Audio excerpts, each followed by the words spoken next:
तपती धूप में जैसलमेर से लोग एसी में बैठे हैं, जितने मिनिस्टर थे ना सब एसी में बैठे हैं। हम लोग तपती धूप में रोड के ऊपर जा रहे हैं। हमने बोला ठीक है कोई बात नहीं, आपके पास सत्ता है, लेकिन हमारे पास सड़क है, सड़क से हम लोग आंदोलन शुरू करेंगे और अपने अधिकार लेकर के रहेंगे। तो ये आंदोलन हमें करना चाहिए, घर में बैठे रहना चाहिए। एक बच्चे बना ना, गुदड़ी में बैठे रहना चाहिए,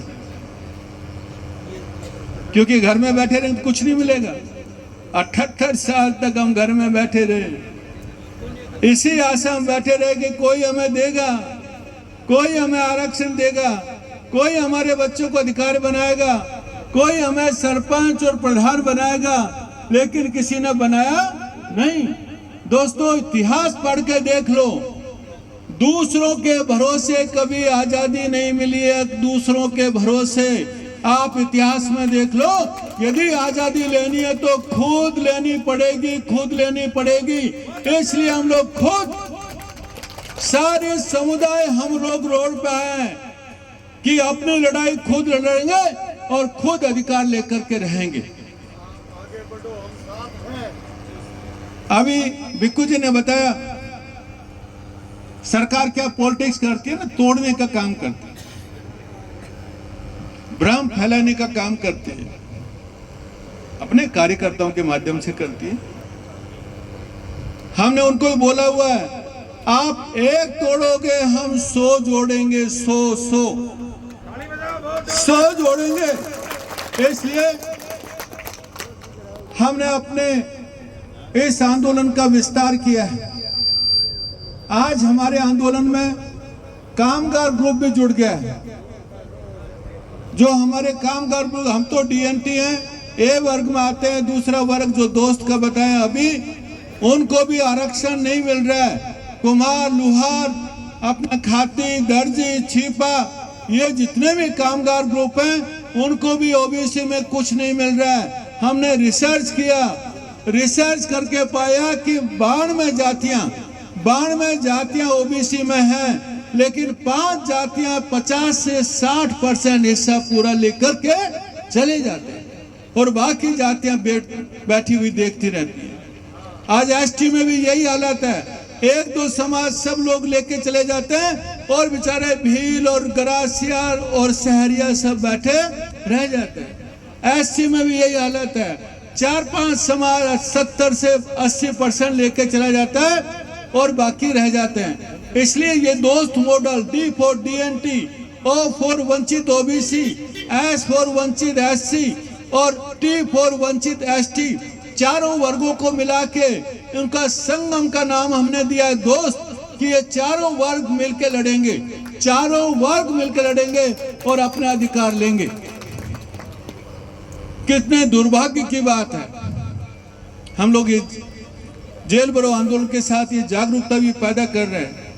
कितने दुर्भाग्य की बात है, 150 समाज इन वर्गों में आते हैं, लेकिन 15 समाज उनका 60 से 70% हिस्सा लेकर चला जाए। तो 150 समाज पे कितने समाज राज कर रहे हैं? खाली 15। तो ये लोकतंत्र हुआ या अल्पतंत्र? अल्पतंत्र। यदि 150 लोगों पे 15 राज करे तो क्या होगा? किसी को हिस्सेदारी नहीं। उन 150 लोगों को, 150 समाजों को हम लोग जोड़ने की कोशिश कर रहे हैं और 1 जुलाई 2026 को कम से कम 100 समाज जयपुर में इकट्ठा होंगे और उस दिन अपने भाग्य का फैसला खुद करेंगे।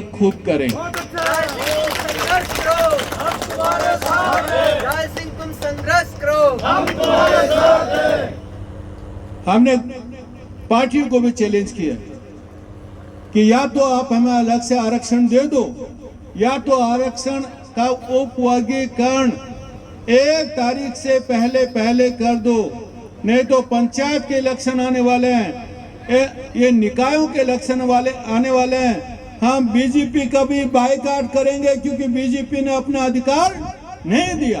हम कांग्रेस का भी बायकॉट करेंगे कि कांग्रेस हमारी आवाज नहीं उठा रही है। आज हम तपती धूप में जाएंगे ना, कांग्रेस वाला एक नहीं बोलेगा, वो भी घर में बैठा हुआ, वो भी घर में बैठा हुआ है कि कोई बात नहीं, हम भी नहीं बोलेंगे और हम करेंगे नहीं। हम दोनों पार्टियों का बायकॉट करेंगे और 1 तारीख को निर्णय लेंगे कि यदि इन्होंने हमें उप वर्गीकरण नहीं करके दिया तो 1 तारीख को इन 100 समाजों के साझा उम्मीदवार उतारेंगे, साझा उम्मीदवार। इस बार हमें वोट की चोट करनी है। लोकतंत्र में वोट सबसे इंपॉर्टेंट है। ये लोग वोट से डरेंगे, इसलिए इस बार वोट की चोट करके दिखाना है। या तो हमें आरक्षण दो या फिर हम आपको वोट नहीं देंगे, हमारे लोग वोट लेंगे और वो जाकर के बिल पास करेंगे कि आरक्षण इनका है। इसलिए मैं कह रहा हूं कि आजादी दूसरों से नहीं मिलेगी, खुद से मिलेगी।